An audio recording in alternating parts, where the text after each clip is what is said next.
ナイラのオルフェ。こと座を守護星座とするシルバーセイント。実力はゴールドセイントをもしのぐという伝説のセイントとされる。神すら浸水させるほどの盾ごとの名手でもあり、奏でる音色は、教皇やゴールドセイントたちにも慕われ、人々の心を癒したと言われる。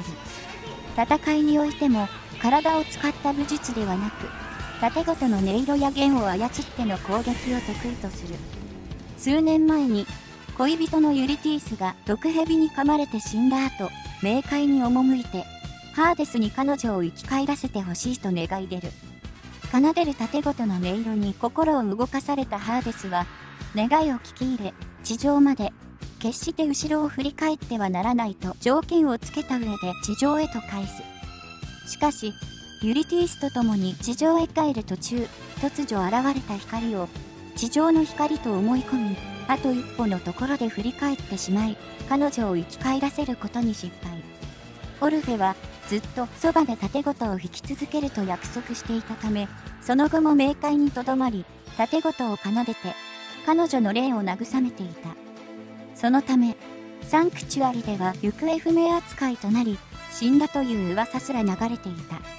冥界へ乗り込んできた聖夜たちとの出会いを通じ、死んだ人間を生き返らせようとした自分の行いを間違いだったと悟り、再びアテナのセイントとして戦うことを決意。パンドラの鏡を用いて、地上の光と惑わせ、冥界にとどまらせようとしたスペクター、ファラオを倒し、聖夜たちと共にハーデス打倒を誓う。花を入れた箱に聖夜たちを隠して、ハーデスの元に乗り込むも、ラダマンティスに策を見破られ、不意打ちを受けて、瀕死の重傷となる。決死の反撃を行うものの限界を悟り、聖夜に後を託して力尽きるのだった。オルフェの守護星座、こと座について。こと座は、トレミーの48星座の一つ。北天の星座で、比較的小さい星座である。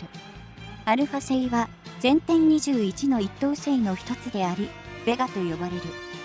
ベガと、白鳥座アルファ星のデネブ、ワシ座アルファ星のアルタイルの3つの一等星で、夏の大三角と呼ばれる三角形を形成。都会など条件の良くないところでは、明るいベガしか見えないが、そのすぐ近くに、3から4等星が平行四辺形に並んでいるため、空の環境が良ければ比較的見つけやすい星座である。こと座の神話では、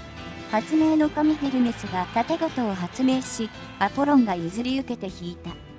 この盾ごとは、アポロンの息子オルフェウスのものとなり、オルフェウスは有名な音楽家になった。やがて、オルフェウスは妻をめとったが、妻は